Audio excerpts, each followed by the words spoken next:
Hey everybody, this is Muffin with the Daily Biker Podcast. Just here to let y'all know the opinions and ideas expressed in this show are those of the hosts and their guests, not to be confused with their partners and sponsors.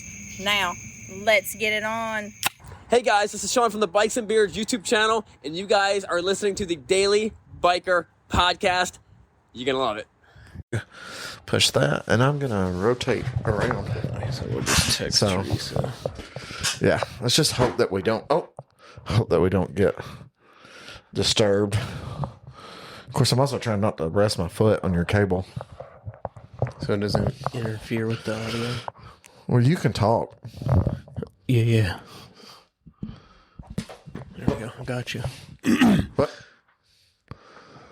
Can you hear me? you don't have to talk a touch louder than that. You got a monitor going. No, actually, I've already hit record. That's why I'm going to go, hey, everybody, welcome back to the Daily Biker Podcast. My name is Marcus, and I am your clueless leader. Today, we're going to go on a learning journey, and this is a different type of learning journey. So, old Daniel decided he wanted to spend Labor Day weekend at the beach. Who does ridiculous stuff like that? Lame. This is being recorded. Miss Muffin's not here either because this is currently during the middle of a work day. We are in the White Lightning Harley Davidson studios, in the actual studio, like with the on-air sign and everything. It's not turned on because it's not currently plugged up, but everything. So yeah, we are in my office. You may hear bikes going by. That's normal. Yeah, here in a few, we may hear some bikes going by. But that voice you do hear, it's been a long time since he's been on the show, but that is Mr. Ryan. What's up, y'all? What's up? So, Ryan, first of all, before we get knee deep on what I want to talk about, you've been doing some tech tip stuff. You know, you've been putting some stuff on the dealership service Instagram. We do have a dealership service page specifically. It's WLHD service, right? Service DEPT. So WLHD Service Department. Okay. Which Ryan manages that page, which a big thank you and shout out to Ryan because he handled everything while I was gone to Sturgis. Took over. Which was People liked it. Efficient. Well, people you know liked it. They told me they liked it. What they told you was a lie. Know. People you know. Everybody else was like, don't do that again. So, but you have this thing with tips. Like you find these tips and these tricks and you love to put it out there and let people know. Do you have a tip that you want to share with people real quick? So I found actually two things that are pretty interesting the last couple of weeks. I did one about new M8 Softail inner primaries. They have reconfigured those to allow the stator to come out, rotor and stator, I should say, without having to pull the inner primary. So I got a stator replacement on a new Touring M8 yesterday, and I was like, let's see if they did it on the Touring. They did not. So new Touring, you still have to pull the inner primary. New Softail, you do not. And then I also figured out a pretty nifty repair for what I would consider probably a subpar engineering. The new fuel door contraption, I'll call it, on the new Pan Americas and new baggers. I was like, what? Yeah, that little don't have a fuel door. No, they do. The latch thing. Cap. Yeah. Their fuel door is a gas cap. They use these like plastic hose barbs on there for the evap lines, and they break really easy. And they decided to put an Oetiker clamp on there, so most likely it will break when you try to cut the Oetiker clamp off. I figured out a pretty nifty repair using I used a new piece of the hard plastic fuel line to drill out and replace that on our demo pan, and it's actually worked out pretty well. So rather than spend $360 on a new fuel cap assembly, just fixed it with some plastic tube.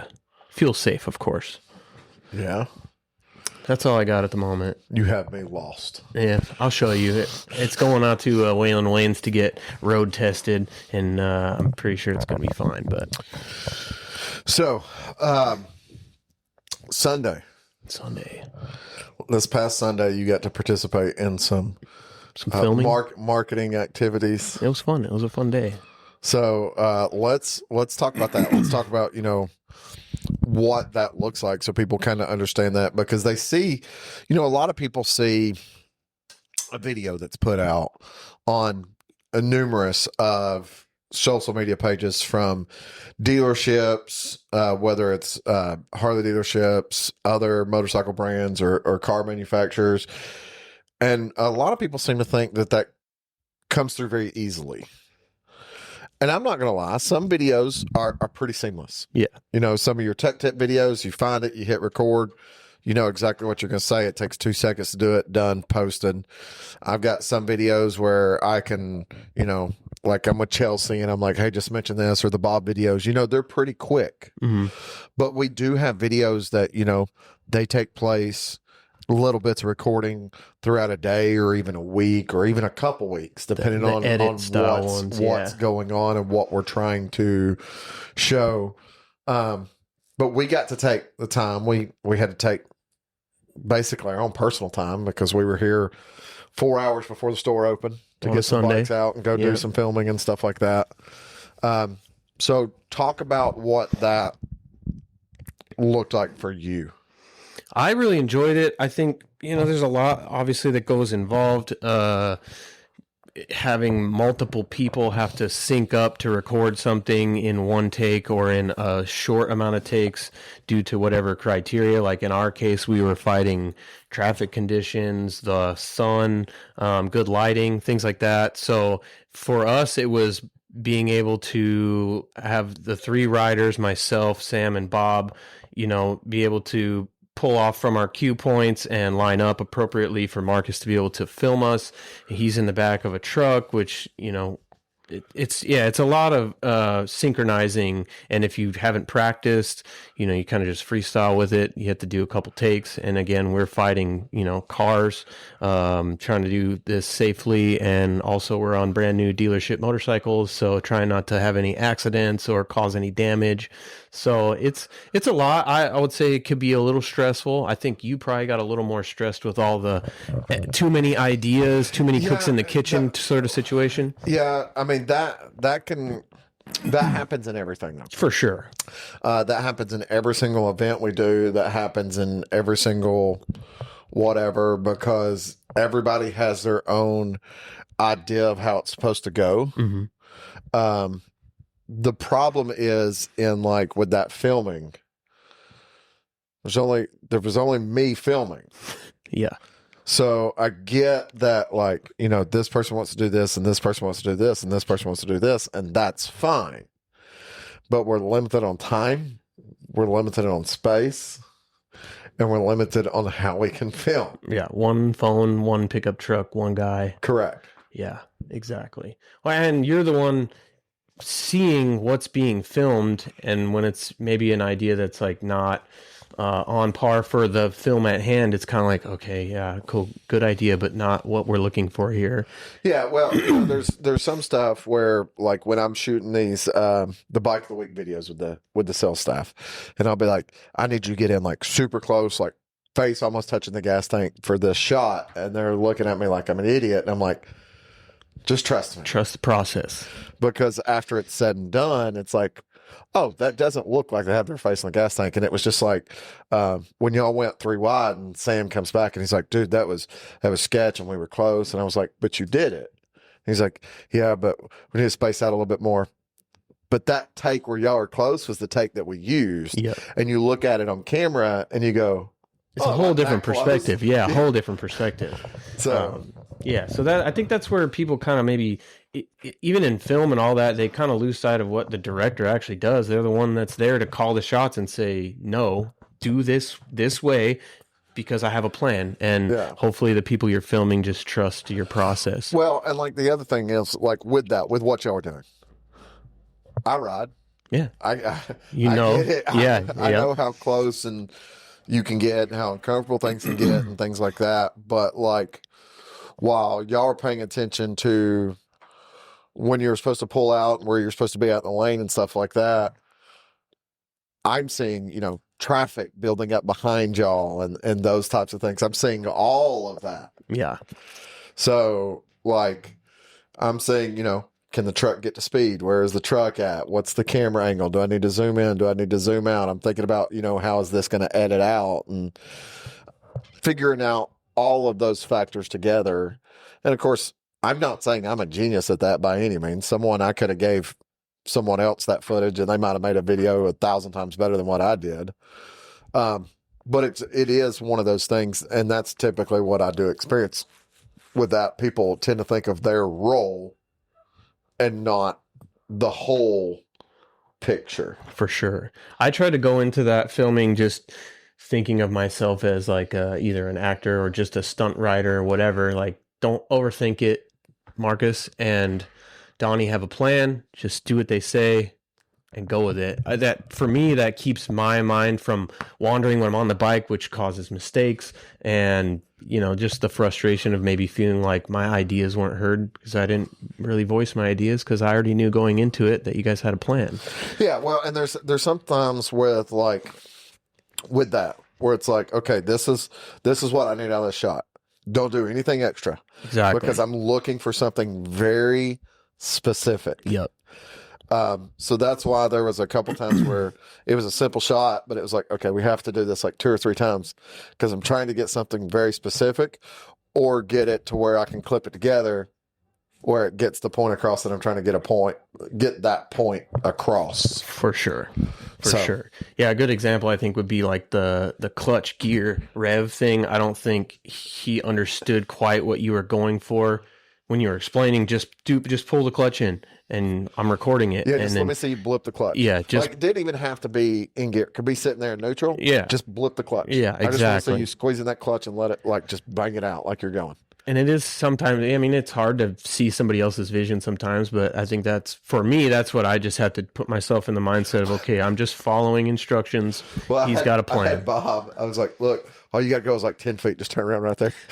It's like, he gone. where did Bob go?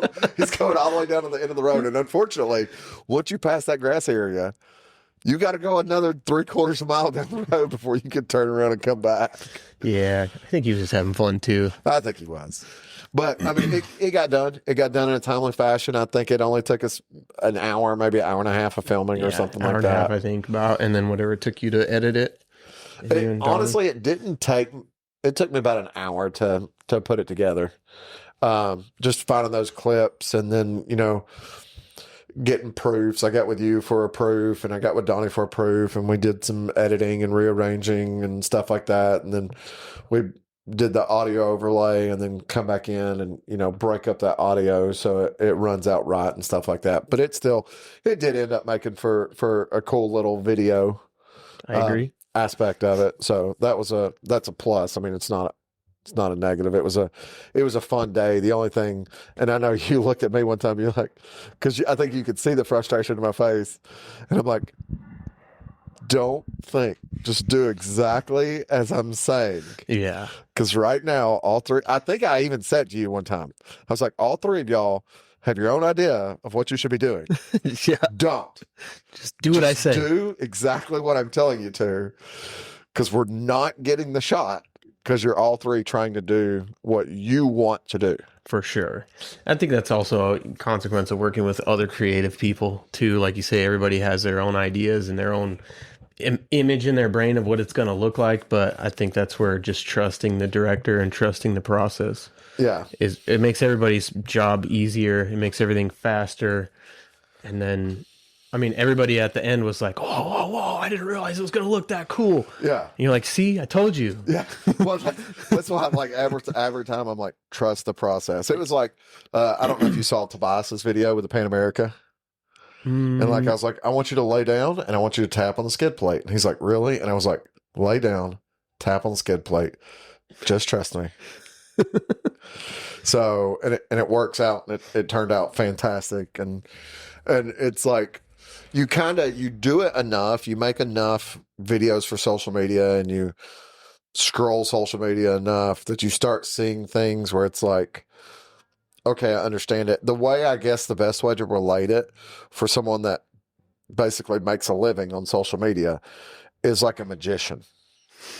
Okay. Good magician can go to a magic show and tell you how most of those tricks are done. Even if he doesn't know the trick, he sees stuff that we don't see. Yeah. Because of how stuff's being done. So it's that setup. Like there's a clip in y'all's video where the camera angle, I could have had it turned a little bit more, but at the same time, you could see the truck down the road. I didn't want to see the truck down the road, sitting on the side of the road. So I have it at a camera angle where it's more difficult to see the truck. Now you barely catch the truck for a half a second, and I know it's there, But most people but wouldn't most notice. people don't see it. They don't realize it, and it becomes your own worst critic type situation. Yeah, we all are too, for sure. Yeah. Well, and then, yeah, I mean, as somebody creating something like that, you think about continuity of your video where nobody's probably going to notice the smallest thing that you might notice. But if the truck was in the shot, the whole segment, surely people are going to be like, oh, what the heck? So. Yeah, I watch a lot of YouTube, and I pick up on a lot of continuity errors. Yeah. I'm like, wait a minute. Like, I think we were talking about it. We watched the Thrashins video of when they were doing their ride, and I was like, well, That didn't happen right then. That's not where that happened at, because like where they're filming at right now is after this area here. They're filming out a sequence and stuff like that. And at the same time, for 99% of people that watch that, They'll they never don't know. that. But you were on that ride, But I was on the ride, and so you know. so I know. So if I'd never been there, I would have never caught on to the continuity errors. So, but because of doing that, I think about those continuity errors.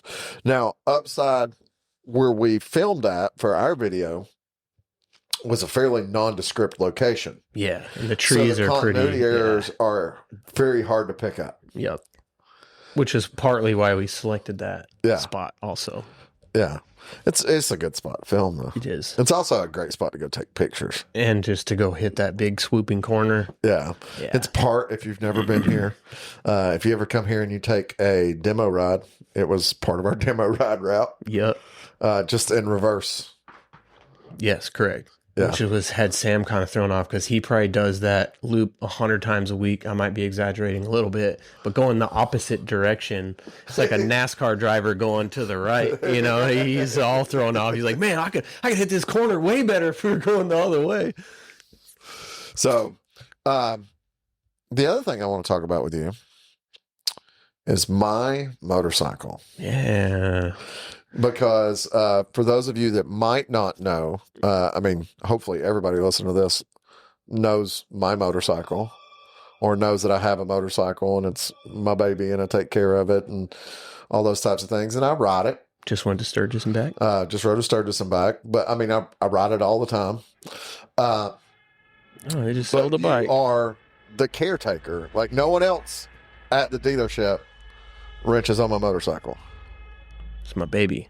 You are. What did I call it when you were like, "Hey, you need to. What do you want to do?" You were asking me something when I was having my 50K done, and I was like, "Oh, A conservatorship." conservator. Yeah. Yeah. I was like, "You're the conservator of my bike. Whatever you think is the best option, I trust your opinion and your input." So, let me ask that. This is kind of becoming an interview with you.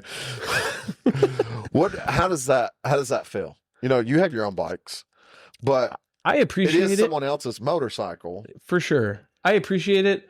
The trust factor is very humbling for sure, for me at least. And then there's the other side of it where it's like, if this was mine, I would do this, that, and the other, and that might not be what you want. But I feel like our styles are similar enough that if I was like, hey, you need to do this, you'd Well, be like, sometimes money gets in the way because you just told me I needed to buy that front end. yeah, I'm just looking out for good deals for you. We got a good I sent Heather a deal. message and told her I needed the money. But yeah, we joke too, sometimes like, hey, you need this $10,000 whatever, and it's like you don't really need that, but it would be cool. For clarification, Ryan is trying to get me to buy a $10,000 suspension. It's a whole front end. It's not just. Yeah. It is okay. It is triple trees, forks, Invert forks, and front fender. and brake calipers. I think it comes with Brembos, the radial mounts. Oh, does it? I think so, because I didn't it know only that. fits the radial mount calipers. I didn't know that part. So, and we could probably throw in them Screaming Eagle All-ins for the rear, just a little if she would sauce on throw top. in the rear, then there might be a very big conversation happening. We talk to the broker and see what we can do for you. So, But she's gave me a price on the front end, not installed, just purchasing. it's go to a good home, and she knows it. Well, there's only 3 people in the dealership that's actuated that suspension, as I'll reference it.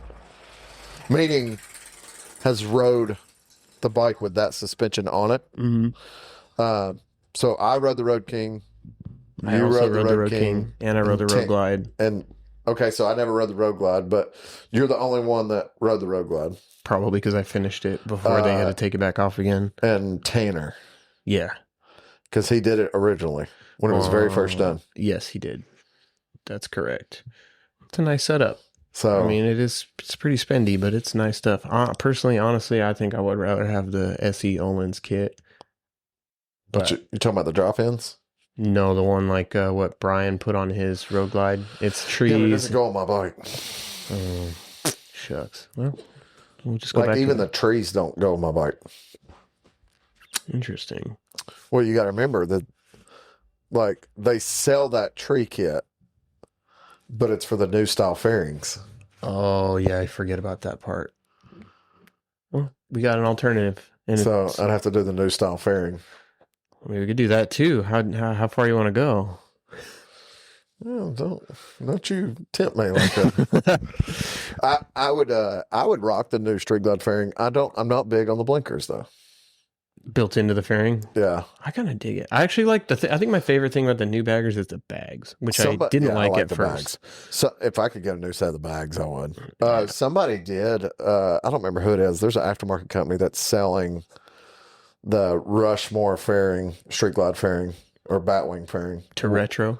Oh no, With the- to go with the, to with move the new forward. style integrated blinker in it. Mm. No, it's not a It's a new fairing to retro. no. It's a Rushmore Batwing fairing. Oh, with French gen signals like with that. French 10 signals like the new Batwing fairing. That's pretty cool. I guess if you don't like those lights, it's not cool. But I think it's a cool concept. I think so. At first, when I saw it, I was kind of like, "Oh, it's weird and funky looking." And then I saw the interview with, I think, is his name Jason, the VP of design. He was talking about how they wanted it to look like an eagle with its wings out, and then they show a clip of it lighting up, and I was like, "Oh, I see the vision now." So I think for that, I dig it, but I didn't like it at first either. What And about it grew the on Lucky me. Blue Jeans brand in the headlight? What? You never noticed that? No, I probably will now, but no, what? Oh, I'll go show It's you. got the horseshoe looking Yeah. deal. Maybe that was supposed to be part of like the It is. wing peak. Oh, It is. The Lucky Jeans. It's not bad. When it's all on, you don't notice it. It's just that orange, the blinker marker, Mm-hmm. rings in around the headlight. Mm-hmm. And it comes in halfway up the headlight Looks like and a rings horseshoe. underneath it Oh, and then keeps going. no, I have to look for that. I never noticed. Yeah. But I mean, I guess that's one of those things too, where it's like you could see something just totally like with zero information other than you just saw it, and then you hear somebody talk about the style concept behind it, or somebody who actually built it, and this is why they did it, and then you go, oh, okay, I hate it a little less now, or I actually like it now, or whatever, or maybe Yeah. hate it more. Who knows? But it's funny how that works, right? Well, it's kind of like, my wheels on my bike, the till. A lot of people like the till. People compliment the till. That was the only thing that people said about my bike when I was in Sturgis was the till. Like random people, oh, I love the till on your wheels. I mean, we met a fantastic couple from North Dakota while we were in Deadwood. And when I went and grabbed my bike, she was like, we walked by your bike earlier and I saw the wheels and I was like, oh, I love the wheels. So, but like, that was one of those things that, you were here for that. That wasn't a me choice. But it wasn't a pressure. It was like, hey, we have these. We're going to make you a good deal on them if you want them. Yeah, that was what do you call that? A crime of convenience. But it worked out. It did. The components look good, but when you started wrenching on it, obviously I'd already had the cam setup done with the T-bars and the exhaust and stuff like that, but the bike was still chrome. Still had my right, it was. bronze wheels that I had on there before. That's with the 21. That's Yeah. right. So, but It's cool to see builds evolve. you've changed all that. That other bike that the wheels went on, that bike's already gone. I know it is. They sold it like within a week. Yeah. Yep. at the price point, Road Glide. We knew that was going to happen. I talked to the guy that bought it. I was like, "Hey, those are my old wheels. I'm going to give you a tip." I was like, that metal polish that comes in just an aluminum can that's like cotton swabs. I was like, just use that on the wheels. Is that the Colonel Brassy stuff? No, it's not Colonel Brassy. It's Is it in a blue tin? It's like no. It's in a chrome tin. It's like new metal or something like that, or new finish or something. You said the little cotton swab stuff. I think Colonel Brassy comes like that too. Maybe so. Yeah, it's the same kind of thing with my Dyna. That teal color, people are like, "Oh, I love it," but when I try to sell it, nobody wanted it because nobody wants to buy that. They just like to look at it, which is weird. The teal, like nobody wanted it. Nobody wanted it. But when somebody has it, they're like, "Whoa, that looks really cool." Yeah. I don't understand how we got to this point where nobody wants to have the thing that they think looks cool on their own bike because on their bike maybe they're uncomfortable with it, or I don't know. I can kind of see it. Like maybe nobody wanted the teal wheels until they saw a bike with the teal wheels. Especially on an all blacked out bike, it looks really cool. It's kind of like the T-bar thing. You know, here locally, Tanner was the first one that did T-bars on a Batwing bike. And the first time I met Tanner, I saw the bars. I asked him what his setup was, loved it, got the setup, did it. And it was still like another year or two before we saw another Batwing with T-bars. Now, when I say locally for us, I'm going to pull Nashville, Knoxville, Atlanta into that region. Basically, all our club style people that come up here for that event. T-bars on a Batwing is no big deal. Like every other Batwing has T-bars. It's because they got plug and play kits for them now. But dude, when I went to Sturgis, I went 3 days before I saw a Batwing with that type of handlebar setup. Dude, I remember back, it was probably like 2014-ish. My buddy Evan, who works at Fueling now, had this, it was like a champagne gold street glide, and he wanted to put T-bars on it. And the next thing I know, he's got a hole saw cutting through the fairing. He had to pull the radio out, cut through the fairing, and had some T-bars on there. Like a day or two later. Apparently you're needed for a second. I can pause for a second. I got this new fancy system. Watch this. Watch this. Oh, I gotta find what's going to happen. The pause. Okay, back to it. Back to it, man. And we're back, just like that. Wait, pause for station identification. Now for a word from your sponsors. I did that recently. I can't remember what it was. We can go with this one. You'll never be lonely at XR's only. I'm sure he'll appreciate that. So, anyways, yeah, people. A lot of times I experience or see, people don't do until they want. And I know like that setup, like you said, it's plug and play. I mean, there's multiple companies that are offering that system. But I still feel like sometimes maybe it's definitely a regional thing still.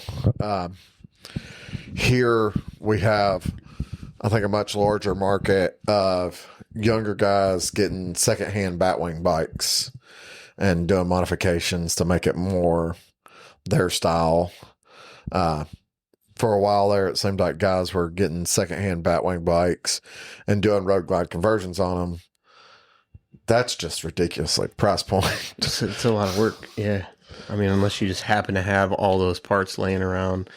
I don't understand where all the meat hook culture is culminating, because I'm trying to get rid of that shit. When I moved here, I was like, I never want to put on another set of T-bars on anything again because I've been doing it for so long. Now I'm just begging for T-bars to come in so I don't have to put meat hooks on something, because this is, like you said, it's regional.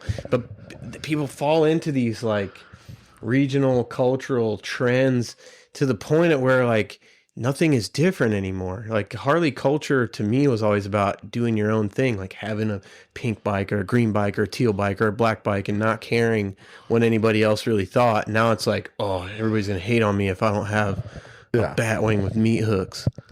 So let me ask you this question on the T-Bar, because you did spend some time on the West Coast. I did. So there's another podcast called the Ride Life Podcast. Now we're friends with each other. It's not any bad blood or anything like that. But I got called out on their recent episode. Called out? I'm going to have to listen to this. They said what I have are not T-bars. They call it a moto bar with a riser. I'm inclined to agree. T-bar is it's a one-piece welded together bar. Classically and traditionally, that is accurate. Some people might even say like the Moto T-bar, like the welded together bar with sort of like a riser bar built on it, is not even a T-bar, because traditionally, a T-bar was two uprights welded to a broomstick bar with a little bit of pullback. And I understand those bars. But I'm sure that for your sake you call it a T-bar because it resembles that, and it's a lot easier to say I have T-bars than I got a moto bar with risers. Correct. It just comes out easier. So I would say yes, technically that's inaccurate, but in the grand scheme of things, it's really not. So I kind of I clapped back at him a little bit, and I was like, I'll take what you're saying, but I'll raise you one. People that call SUVs trucks, those are two completely different things. So what if it's on a truck chassis? What's the same, but they just put a SUV body on the truck chassis? SUV. Okay, so boxed in, no tailgate. Truck has an open bed. So does it become an SUV if you put a camper shell? No, because it's still an open bed that's completely detached from the cab. Oh, so detached from the cab is where you draw the line? Well, the thing about it is like drawing a physical line saying it's physically detached from the cab. No, because you have like the Santa Cruz, I think, is a newer... No, so the Santa Cruz, I would almost call that a ute. Like if it's like a crossover or a car chassis. Is that what you would consider a El Camino? Ute, yes. Yeah. Which is a European Australian term. For our listeners overseas right now, our Australian listeners are like, yeah, ute. So let me get a Subaru Brat, y'all. Somebody mail me one. That's a ute. That is a ute. But like the question comes in with utes about like a Chevy Avalanche because it's a one-piece body. But it is more truckish than carish. But the back window is your only entry into the vehicle from the bed. Because it rolls down? Or does it slide open or whatever? Well, either way. It's your only entryway.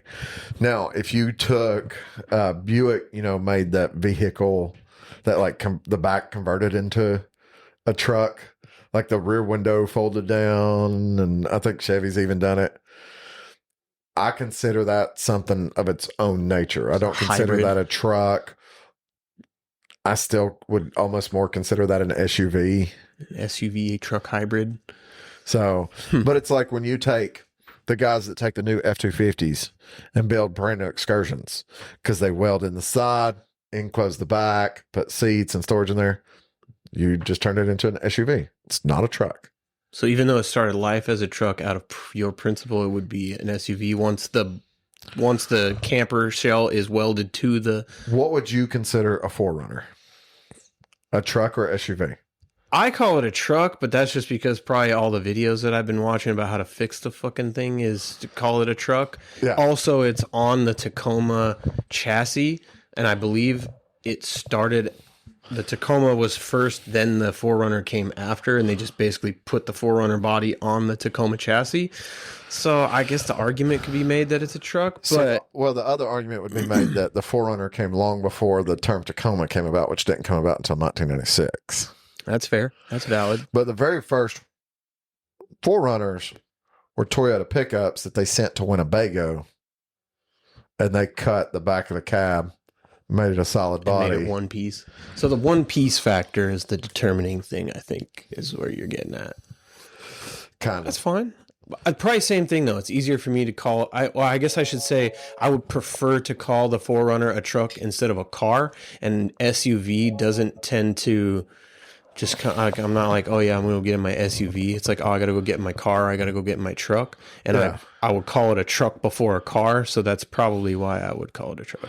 Yeah, but like, if you tell me you're going to get your truck, like if we were having the conversation, And I said I'm going to get my truck, you're gonna assume my F-150. I'm assuming your F-150. Yeah, that's fair. But if I didn't have that and I only had like my Bug and I the would go, "When 4Runner, did you get a truck? okay. Legitimately. I'm like, oh no, the 4Runner, like that's an SUV. Like, what is Heather's vehicle? The Jeep, Yeah. an SUV, I guess. Would you call that a truck? I guess not. I mean, I would call it a truck before I would call it a car, But just it's like not I a would body on any. frame. True. I mean, a Wrangler is the only thing that's a body on frame for Jeep. I guess I just don't use the term SUV frequently. Me personally. It irks me. Another thing they mentioned too was rims and wheels. Like a wheel is a full assembly, a rim is just the rim. Is that the argument? Like, no, like, I don't remember exactly how they said it. For me, it would be like, if you said a wheel, I'm picturing a wheel. But if you said, if you said I got new wheels for my Bug, You're picturing rim, tire, everything Well, assembled. no, I'm just picturing just a wheel, like you got new Steelies or just a stock wheel. But if you rolled in with torque thrust, I'd be like, oh no, you ain't got some rims. Oh, so anything So sort for of me, stock style anything is that's stock style would be a wheel. Aftermarket would be rims. Interesting. Having started on two-wheel vehicles before ever having a car, I think rim, as it pertains to motorcycles, the rim is the outermost ring of the of wheel. a wheel, yes. So maybe I'm a little askew there because of my And I can history. understand that. But even then, like if I'm talking about a motorcycle and I say a hoop, so many people have no idea. I just lost them. Oh yeah, I'm thinking. But you understand. Yeah, hoop of a spoked wheel with no spokes or hub. It's Correct. just a hoop. Correct. Yeah. So I think the point in all that is people will say stuff that we might not necessarily agree with. Unfortunately, in this day and age, if most of the world coincides with that, That's what it becomes. that's kind of what it becomes. Like, I'm not a fan of it because I'm very much a stay off my grass type of guy. And kids these days are ruining the English language. Oh yes, I mean slang since forever. It just But they go changed. back to when we were kids. We were We did it using too. slang Yeah. that My dad to this day, he's still like every time I hear somebody say I'm sick, I think cool, not the original version of the word sick, which means to be ill, yeah. which people also use to mean cool, ill, Yeah. sick, whatever. That's what we said when we were young. But yeah, I'll never forget the look on my dad's face the first time I was like, "Oh, that car is sick," and he was like, "How does a car get sick?" But like also like if you came in your Bug and I was like, oh man, that's dope. I'm saying the car's cool. Yeah, But if you come in your Bug and I go, oh, you're a dope. that's it. I'm a the dope. exact opposite Yeah. of cool. Yeah, and it's all how you use it too, for sure. And it is a generational thing, like you said. Yeah, kids are using words. It's a hot dog. It's not a glizzy. Yeah, I don't know wherever that came from. Whatever. I don't know, dude. I feel like some of these words are they're too forced. Yeah, definitely, because they want their own identity. Yeah. They want to have something, but all the words are used up pretty much. They need to quit trying to make fetch cool. Fetch is not going to happen. Like to go fetch something, like go fetch me my drink, slave. It's a joke from a movie. Oh, yeah. It's just kids are gonna be kids, and I guess you either get left behind or you be the crotchety old man. Yeah, stay off my lawn. So, couple more quick things. The upgrades needed for the Street Glide. Yeah, the big bore, bro. Well, tell the people who don't know some secret insider information that you learned that kind of sparked this whole thing to I begin guess with. I went down the route of telling them about the big bore. but I don't know if I went into details. So for those of you that know about the build on my bike, I have a 475 cam. I've actually got the whole S&S 475 chain drive cam chest kit, everything that comes in the kit. And when it first went in, it had some tuning issues. Ryan was not here for that, but Ryan knows exactly what I'm talking about because we've had plenty of 475 cams that have had some tuning issues. Now, that cam in that bike, I will tell you firsthand, that is a hot rod. It is not a lugging around cam. You got to give it gas if you want to go. But when you give it gas, hold on, because it will go. But that cam is marketed and sold for putting in my bike. A bolt-in cam, yeah. Correct. It's not the original design intent of the cam. The original design intent of the cam was to run with a bigger, much bigger displacement, like 124, 128. So here comes Marcus's new dream. So, yeah. So basically a 475 cam and like a 124, 128 is like putting in a Harley torque cam into a 107. It's more than a 107, like factory cam, but it's not this giant cam. For sure. So, And that's why you get those characteristics that you have, because it's opening those valves a long ways, and it's keeping them open to fill the volume. Now that we know what it was actually designed for, it's intended to fill the volume of a cylinder that's much bigger than yours. right. To get it to run right, the fuel is up. Mm-hmm. So it's dumping the fuel for the volume of air that you would take in for a 124 or 128. Right. So in tuning, there's a lot of leaning out to get it to be correct for your displacement, which is why anybody that's tuned a 475 in a stock application, there's a flat spot, like And it took early mid-range, a lot of custom tuning to get the flat spot out. for sure. But it still runs a touch rich. Not nowhere near as rich as it was when we first did it, but it's still running a touch rich. Basically, right now it's running exactly how it should. We just need some more For volume. 124. Yeah, we need some volume. We need the space. And you know, I was thinking about the characteristics of my cam, like, oh, I love the lope and everything. Am I going to lose all that? Well, no, because that's all still there. Mm. The only thing we would be doing is increasing the displacement in the engine to allow the air to match the fuel that's going into the engine now. Correct. Which equals more power. More kaboom. More kaboom. More efficient kaboom, too. More efficient kaboom. But also, when that happens, we're going to be bulletproof in the bottom end of the engine.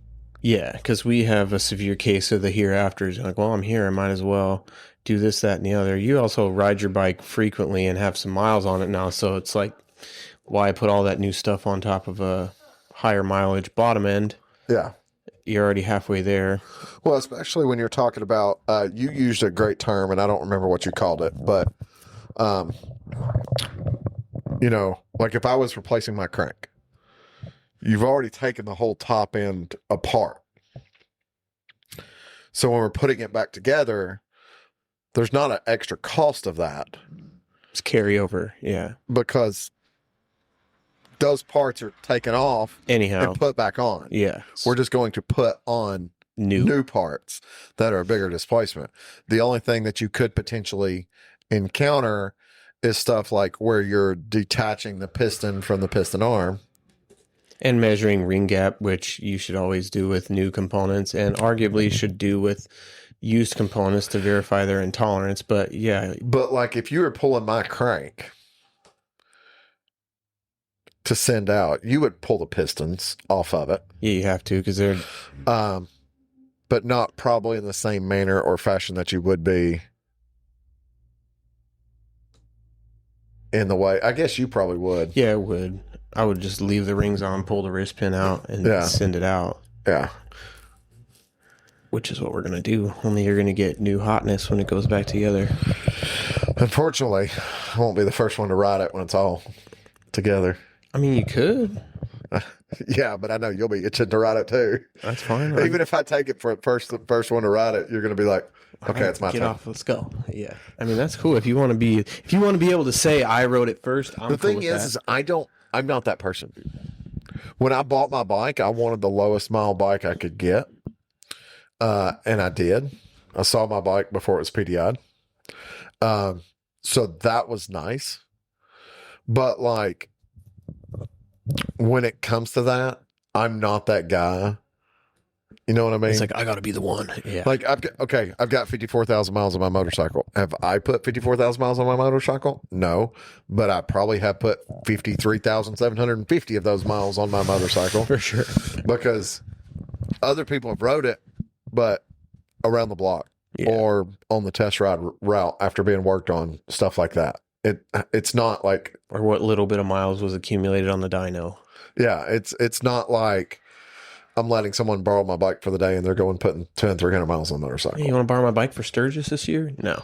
So, yeah, that conversation came up too, actually. So, yeah, it's like I said, it's not going to bother me. The thing about it is like doing that. I'd rather you be the first one to take it on the loop, simply because if something did happen, It's on me. well, it's on the dealership. True. I haven't taken possession of the motorcycle. Smart man. So for those of you who want to be the first one to ride your new motor build, just let your tech ride it. So if something bad happens, it's on them. They can't be like, well, he was out there cranking on it. It's your fault. Yeah, there is I live strongly by the whole, you see it in like the smaller shops about like, this is our price. But if you've been working on it, If you want to watch. like this is our price. Yeah, that whole thing. Simply because there's a lot of magic that happens in the service department. I'm going to be honest. Sometimes you don't want to see that magic. It's not that they're beating your bike with a hammer or something like that. But Sometimes we got to beat your bike with a hammer. well, that's what I'm going to say. Your muffler doesn't want to come off. Well, you might kind of freak out when all of a sudden you see them tapping the end of your exhaust with a dead blow. It's like, The key word is finesse. yeah, you're not beating the shit out of the motorcycle. It's a yeah. You might go, oh, I can change the wheel myself, and then you go and put your axle in, and you can't figure out how to put your axle in. I think Cruzy said it best. You watch Cruzy's videos, but when he was trying to change that rear oil out, and he's fighting with the rear brake, he's like, I don't know how to do this. I know a tech could like just do it like it's nothing. And I'm going to tell you, I've been there. I have taken wheel off, put wheel on, and there's a trick to that rear brake, and I don't know what it is. It's the order of operations and putting in your wheel spacers, really. That's what I found. There's a trick. Like you have to put the wheel in. And Yeah, you put your wheel in, you get your caliper on, then you put your right side spacer in, and then you put the left side spacer. Make sure y'all write this down. Actually, no, I missed. You put your wheel in, pulley side spacer in, then you fit your ABS wheel speed sensor or non-ABS sensor in there. But yeah, it's order of operations. That's pretty much with anything. You try to do something backwards, you're going to struggle. That's the reason why things come apart a certain way. Yeah. I've seen that with new techs. I've been that person where I didn't get an eye sheet with some aftermarket part, and I'm like, well, I guess we got to figure this out. And you do it 3 different times, and you're like, man, what's going on? Why is this not working? And then you step back and you look at it and you go, okay, well, let's try it this way. And it goes. You're like, well, it's like the little bobber I want to build. You and I have had enough conversations that you understand. I know some stuff. Pulling off peg mount systems to put on a mid control system, I could probably do that all day long. But then when it comes to like hooking up the brake system, I might be like, hey, can you give me some eyes on this? Or not my 50K, but right before we went to the races, I did the service on my bike. I changed all the fluids. I came in on one of my off days. Ryan came on one of his off days, and I changed all the fluids on my bike. Well, I changed the fluids. teach me to fish. You there as help. And could I have figured it out on my own? Yeah. But there's some technical questions that you answered without me having to go look in a book or any of that stuff, or take 5 minutes trying to figure out what size socket or what size Torx or anything like that, because you're like, here's your tools, you just like laid them out in front of me and stuff like that. So which make a difference. Yeah, I do that for Blake and them too, just because time is, as much as I would love to let everybody just figure it out, because that's truly how you learn. You can also learn by just having the right thing put in front of you and you go, this is what you need, this is how you know it's going to get done right, because everything that you need is right here. But also, I'll mention this for those of you that haven't worked in a dealership or something like that. Before I went to the races, I changed my own fluids on my off day because I wanted to. My 50K, I didn't do anything. We put it on the schedule. I dropped it off, and they even harassed me like when you finished, because they were like, hey, you didn't go back there bugging them about your service. I was like, well, I just let him do it. He showed me where the bearings were bad on the neck. I was like, but whatever. That was more because I figured you wanted to see it. But that's how my services are done. Yeah. I don't come back there doing my own services or try and get in there. Because y'all know better than me. Here it is. I mean, it's like I went and had the oil changed in Heather's Jeep the other day. And I was talking to the guy at the oil change place. He's like, well, we appreciate you letting us do it instead of doing it yourself. And I was like, dude, it cost me like $7 more to have y'all do it than if I bought everything myself to do it. Yeah, it's worth it. I drive to you. You take 10 minutes changing my oil for $7. Cost me $7 more. Yeah. I mean, I had to change the oil. So at the end of the day, I'm really just out $7. Yeah. How much of your day would you have spent changing the oil, figuring out where to get rid of it, washing up, cleaning your tools? $7 is worth it. They went through all my systems, my lights. They check out your windshield wipers. They refilled wiper fluid. They refilled make sure my coolant's good, all that stuff. So check differential fluids. That's $7 well spent, in my opinion. Yeah. Yeah. I mean, it's like, on your truck. Now, granted, it's older. Yeah. Okay. But it would probably cost you about $35 to change the oil on your truck. Just coal parts, or to take it? Coal parts. Yeah. Yeah. You go in the store and buying stuff. You're probably about $35 to change the fluid on your truck. Yeah, that's about right. Because it's an older pickup truck. Parts are a lot cheaper, stuff like that. But if I told you it was $40 to have someone else change it, take about 10 minutes, what are you going to do? Honestly, I'm probably still going to do it myself because I have trust issues, but speaking financially, it makes the most sense to just let somebody else do it. Well, my time is my...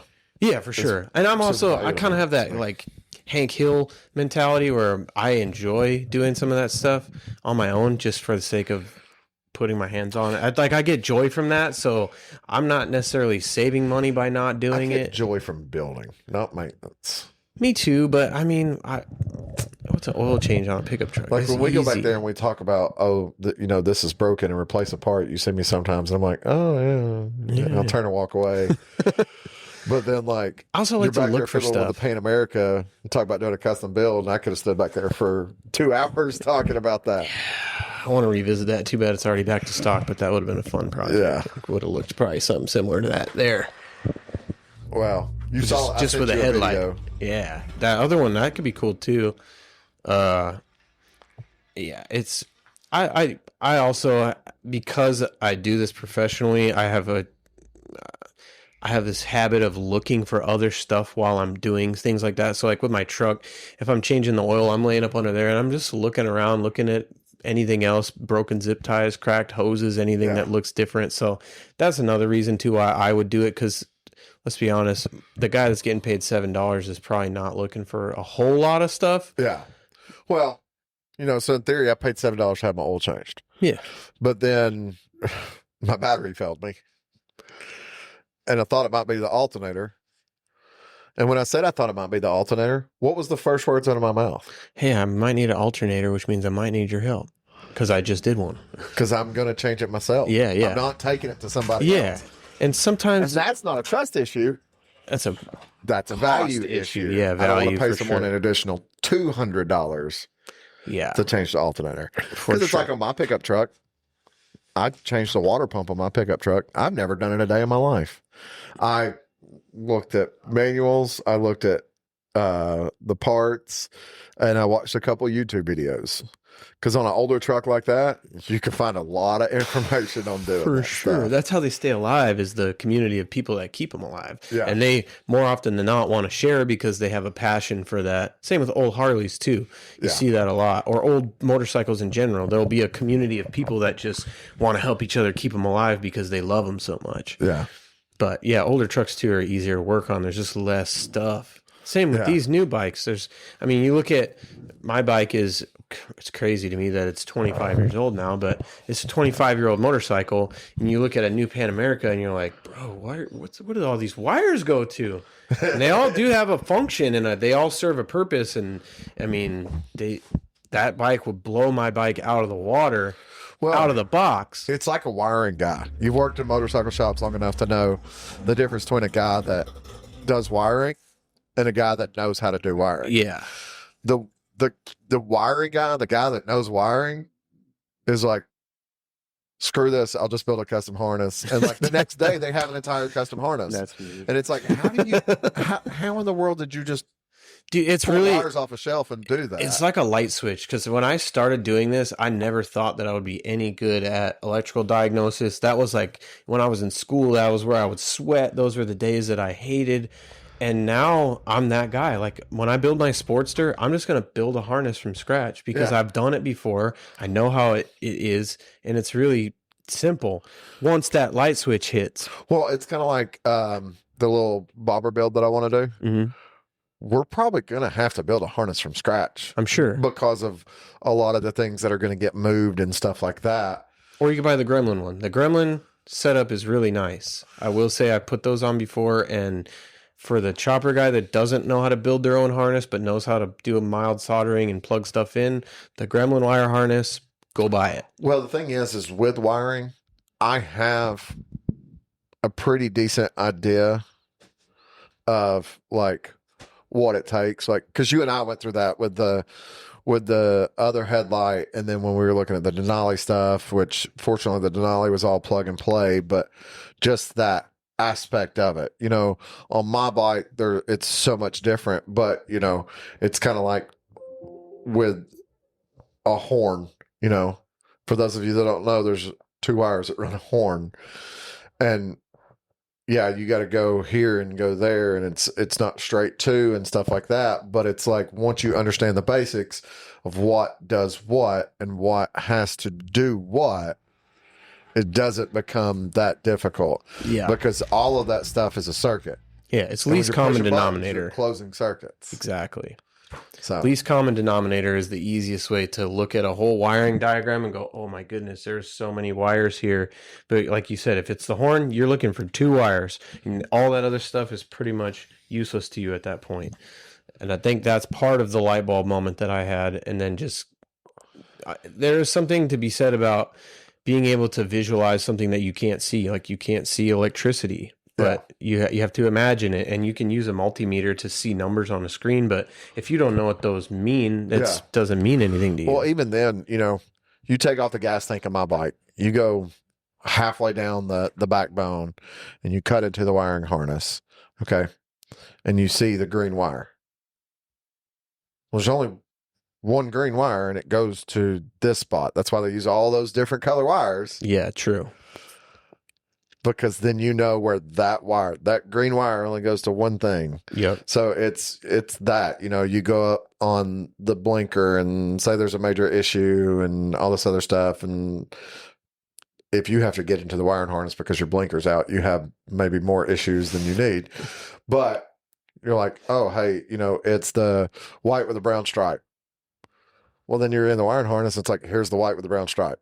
Where does this go? That wire goes to the blinker, Yep. to the right blinker or whatever it may be. So, now with my bike, you kind of bypass that a little bit because you have some wires that have multiple functions that then go into the fairing, and then they branch out from there. But when you're in the fairing, Same thing. it's that same thing. They're going to a set block that controls this. So I think you have to know where you're at in the harness. Yeah. If you can read a road map, you can read a wiring harness. Yeah. So any last tips to people before we call it? If you're thinking about doing it, just do it. Unless you're trying to kill people, then probably don't do that. But if it's something fun, do it. Have fun. Don't overthink stuff. Don't let people tell you how to live your life. Any last advice for me on the Street Glide? Besides buy the $10,000 front end for my motorcycle. No, but that's a great idea. So while we're on that topic, you should get that. Did you order your parts already? Tip for you: call S&S directly. Yeah, I've gotten that tip from more than one person. No, I have not ordered engine components yet. I have to wait until closer to Christmas for that. Okay, fair enough. I have a couple other things I have to take care of first. We might be having some winter specials, so that works out. But obviously got to sort out the handlebar thing. Oh, the twisting action? Yeah. And I also want to upgrade my radio in the front. Like your head unit or just the output, the audio output? Yeah, doing like an amp and speakers, like going to like a stage two. Let's do it. It's just, I noticed on the trip to Sturgis, like cruising it. Like I don't pay attention to it when I'm around here, but when I'm on the road for 17 hours and I'm sitting there going, I can't hear my radio. Full blast. So now some of that was too much wind noise. That'll happen too. But I really like the sounds stuff as well. But yeah, stage 2, I think is gonna be the easiest. Well, either way, whether it's, getting Rockford or sounds or whoever. Other tech tip: talk to Waldo, because he might have a plug at Rockford. If you want to just go direct Rockford stuff. Okay. It's always good to know a guy, right, folks? I know a guy. I do. And his name is Power Cycles USA. Hey everybody, this is Sean at White Lightning Harley Davidson. I want to thank you for listening to the Daily Biker Podcast. You can reach the podcast on Facebook or Instagram at The Daily Biker, or you can email the podcast at thedailybiker@gmail.com. Be sure to keep an eye on White Lightning Harley Davidson's social media pages for the most up-to-date information on all our events and where you can find the boys.